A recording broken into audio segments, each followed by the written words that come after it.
Pourquoi est-ce que je fais cette vidéo? Bon, porter la vie, c'est un vrai challenge. Pour la meuf qui pensait qu'elle était invincible et qu'elle était pas malade, que tout irait toujours bien, qu'elle pourrait faire plein d'entraînements dans la semaine. Je suis très déçue de ce qui se passe. Ah là là, putain, 5 mois de grossesse. 5 semaines, n'importe quoi, 5 mois, 5 semaines de grossesse et je suis dans un état pathétique, c'est une catastrophe. Je sais plus quoi faire. J'ai la nausée tous les jours, quand je me lève le matin jusqu'à ce que je me couche. J'ai envie de manger que n'importe quoi, sauf que en fait j'ai une maladie auto-immune qui fait que faut aussi que je fasse attention à ce que je mange parce que sinon ça ne va pas. J'ai très peu de fer, c'est très compliqué, voilà. Et je suis là et dans 5 minutes j'ai un coaching à donner. Et je sais pas trop ce qui va se passer. Voilà. Je sais que je vais me donner à fond parce que quand je suis avec des gens, quand je suis en coaching, tout se passe super bien, je suis déconnectée de ce qui se passe dans mon corps. C'est un truc de ouf. Mais putain, je sais pas comment je fais pour bosser entre. C'est un truc de dingue. J'ai passé un lundi là, c'est n'importe quoi. Donc voilà, je pense que je vais lancer un podcast pour entrepreneuse en grossesse. Ouais, je pense que ça va être le nouveau défi. Parce que je crois qu'il y a beaucoup de choses dont on parle pas, beaucoup de choses qui sont pas du tout mises en avant, et comment bosser malgré le fait que ça vaille pas. Je pense que c'est un bon sujet, une bonne thématique, et je pense que je peux en faire un bon podcast, donc à voir pour lancer ce projet. Je sais pas si cette vidéo sortira un jour, mais au moins je l'aurai faite, et c'est important de documenter. Je suis pas mal en plan, tu vois, quand tu me vois, je suis plutôt en forme, etc. Mais en fait, si j'ai pas une petite dose de café, si j'ai pas mangé un truc, ou si j'ai pas quelqu'un au téléphone ou un truc à faire, je peine à me sentir en forme et c'est compliqué. Ah, voilà, j'ai râlé, ça me fait du bien d'en parler, d'extérioriser, c'est cool. Mais ouais, plutôt challengeant comme période, j'avoue. Mais c'est intéressant de passer par là parce que, en fait, accessoirement, c'est dans cette période-là que le fœtus développe ses organes vitaux.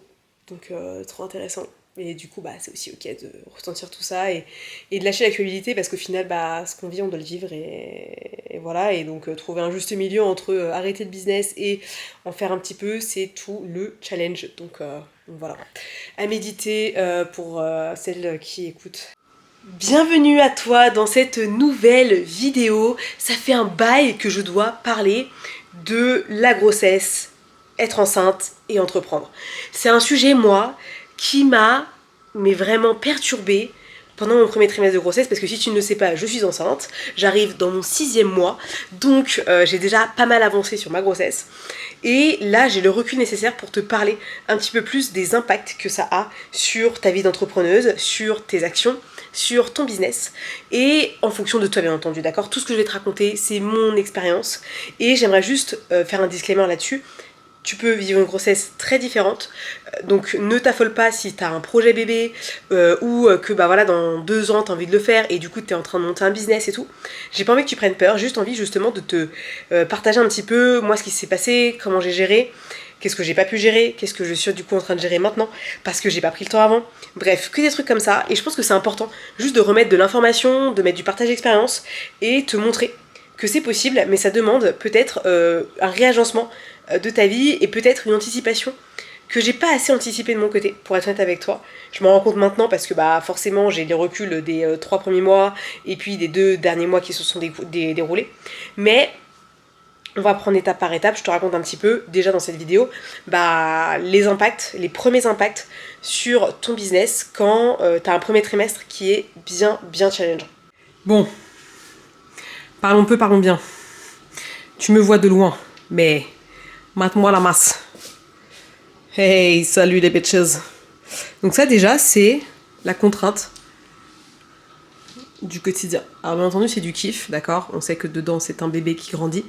Mais ça n'empêche que ça peut être extrêmement contraignant pour avoir des positions stables quand tu dois bosser, quand tu dois juste aller à des événements. Bref, c'est l'angoisse totale.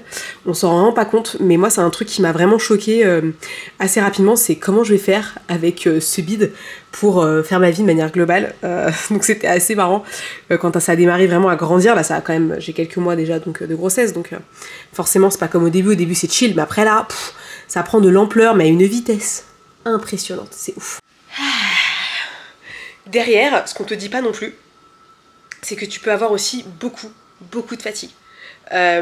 Et une mémoire très altérée. Alors oui, on l'avait dit, mais quand t'entreprends, c'est assez challengeant parce que tu dois bosser toi toute seule sur ton business. Des fois, c'est compliqué de se motiver, de prendre le temps, etc. Donc là, tu te dis, waouh, là, j'ai beaucoup moins de mémoire, j'ai beaucoup moins d'énergie, et il faut que je mette le paquet pour telle et telle chose. Et là, c'est chaud. Là, tu te dis, oh, ça pique, ça va piquer. Parlons de ce premier trimestre de grossesse qui fut pour moi le néant. C'est-à-dire que j'ai appris la nouvelle du fait que je sois enceinte et en attente d'un bébé le jour de mon anniversaire, c'était le 17 octobre. Et pendant ce temps-là, j'étais en train de faire les 31 jours du podcast. Donc il y avait un épisode de podcast par jour sur 31 jours. Imagine la dose de taf, la dose de créativité qu'il faut pour faire ça. Mais heureusement, c'est arrivé à la milieu du mois, donc on va dire que j'avais déjà fait, un peu plus de la moitié des épisodes, et j'avais déjà des épisodes d'avance.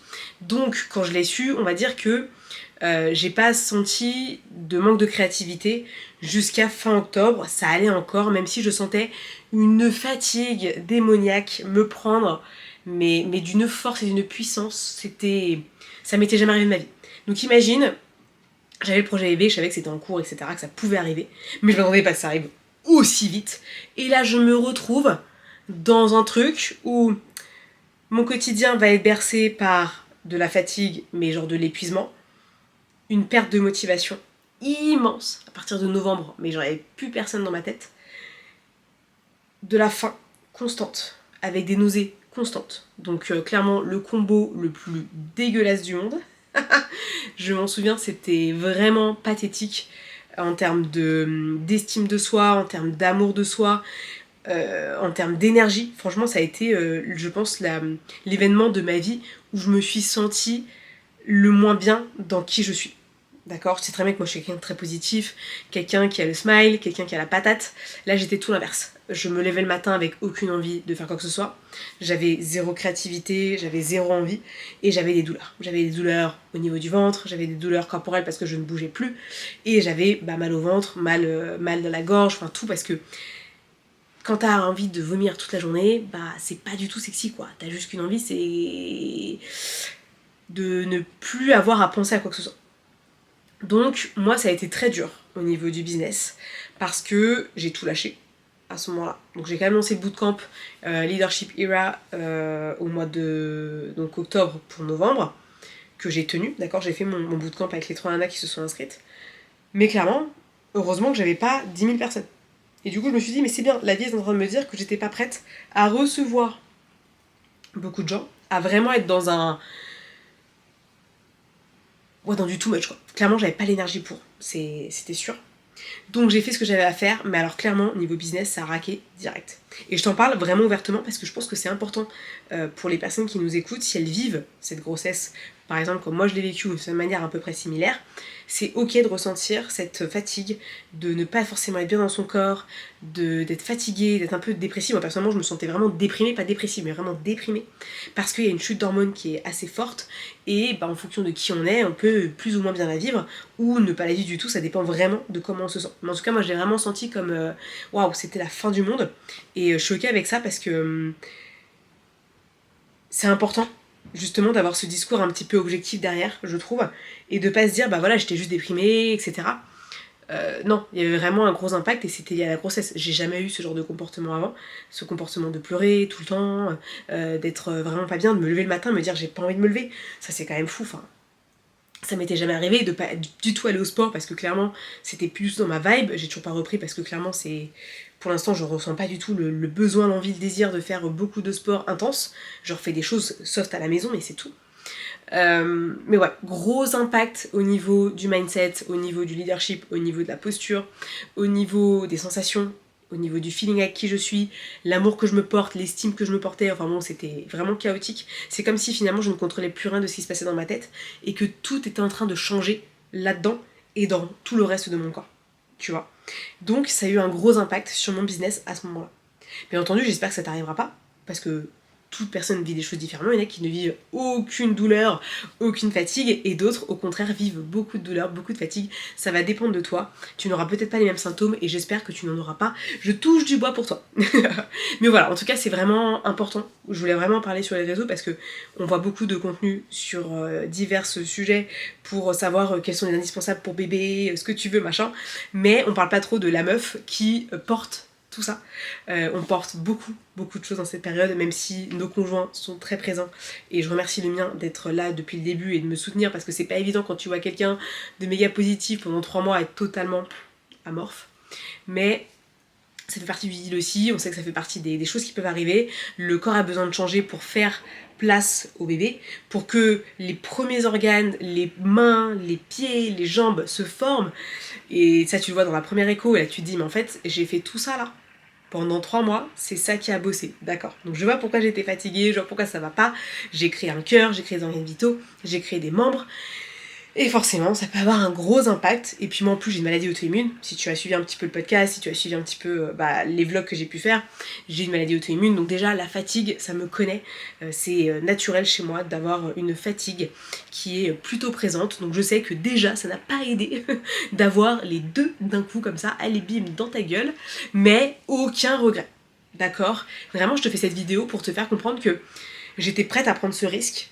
C'était des discussions que j'avais avec mon conjoint en amont pour lui demander, voilà, est-ce que t'es prêt à me soutenir quand je sais que je ne sais pas comment ça va se passer, est-ce que je vais me sentir bien, est-ce que je vais être apte à travailler. Je lui ai dit, est-ce que t'es prêt? Parce que c'est un vrai engagement. C'est-à-dire que là, c'est 6 mois, je peux plus tenir le bateau pendant 3 mois, faut que tu sois présent. Et bien entendu, il avait répondu oui à l'époque, donc c'est sûr que ça a aidé, mais on a eu des discussions avant pour savoir comment ça allait se passer, quels étaient les risques, etc. pour être sûr et certain qu'il était ok, parce que forcément ça demande plus de temps, plus d'énergie de son côté, et moi ça me demande de prendre plus de repos, me ralentir.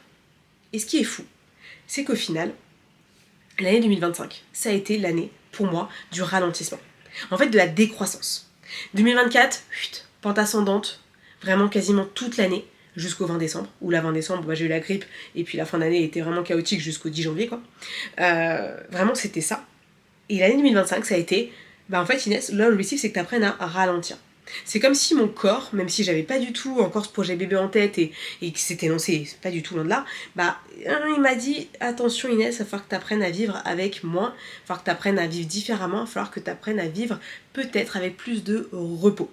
J'ai commencé l'année 2025 avec des problèmes de santé, où j'ai fait mes examens, j'ai eu des traitements, ça m'a aidé, mais je me sentais pas bien dans mon corps, je sentais que ça c'était pas agréable, je sentais que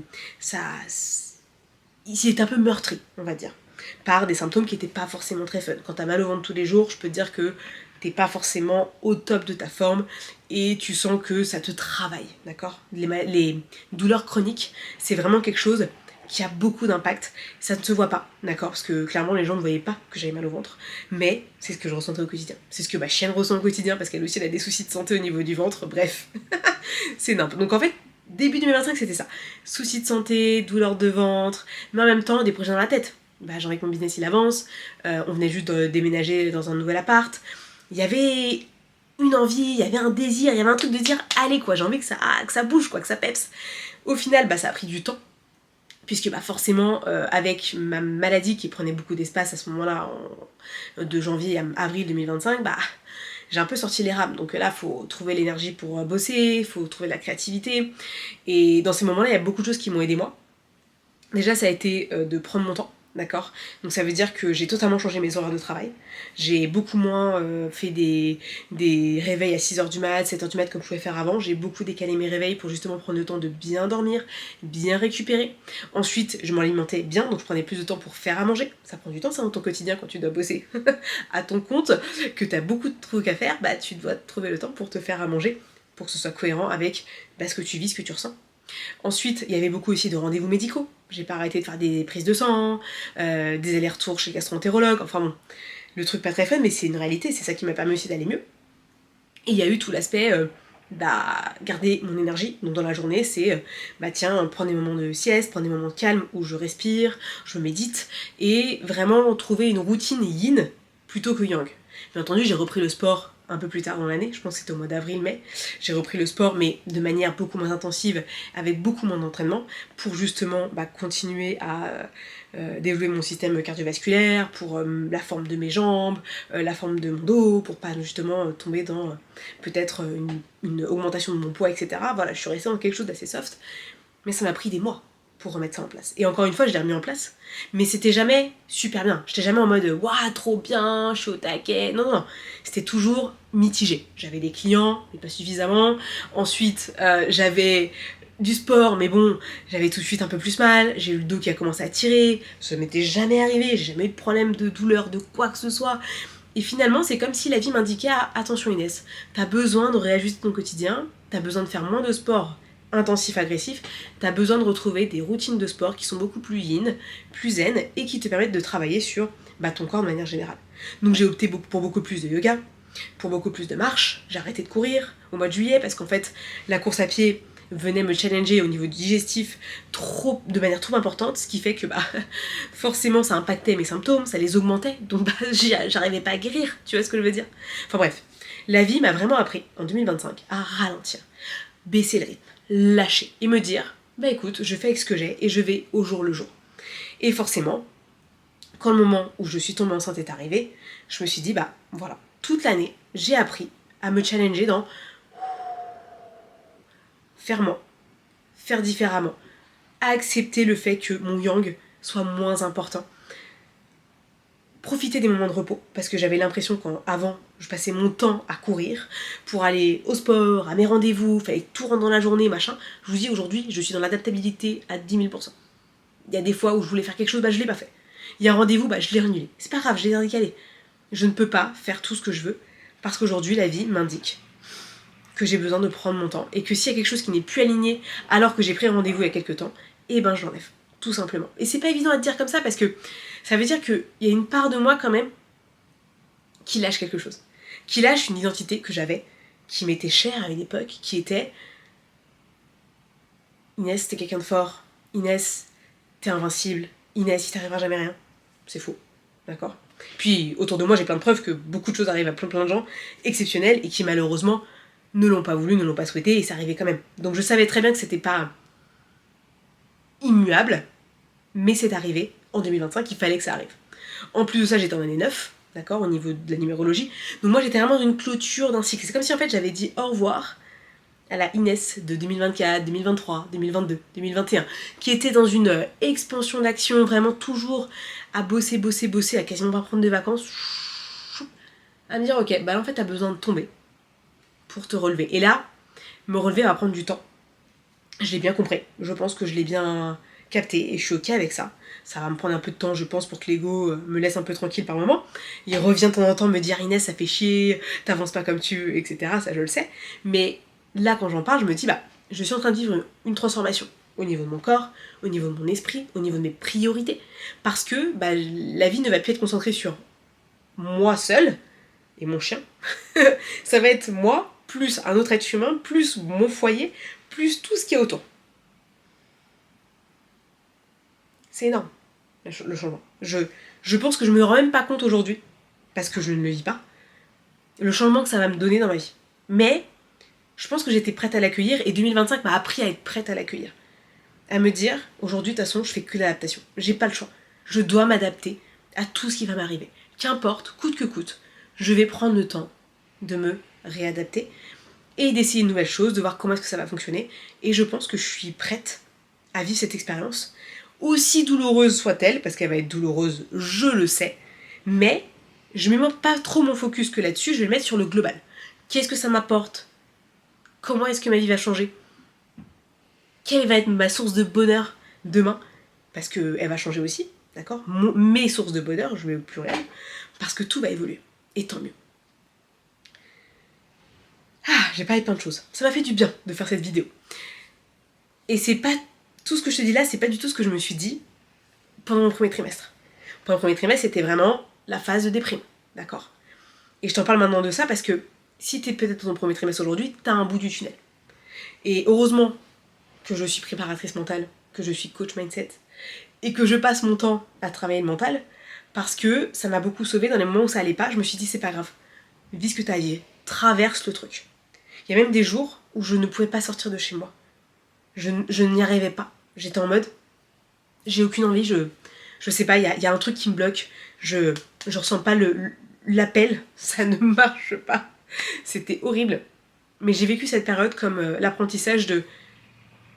Tu sais être chez toi pendant un mois ou deux et juste être dans ta bulle. Et comme c'est quelque chose qui va potentiellement arriver quand le bébé va arriver, je me dis, aujourd'hui t'es prête à ne pas avoir de vie sociale pendant un certain temps. Et je pense que la vie m'a appris à le faire. La meuf qui arrêtait pas de sortir tout le temps, faire 10 000 choses, la vie m'a appris et j'en remercie quand même cette année de merde de m'avoir appris beaucoup de choses parce que mine de rien j'ai une bonne nouvelle à la fin et comme quoi il fallait que je souffre tout ce que j'ai souffert pour me recentrer sur l'essentiel, moi, ma santé, mon bien-être et ma capacité à prendre du recul, à faire moins, mieux pour justement prendre soin de ma santé et accueillir un nouvel être dans ma vie.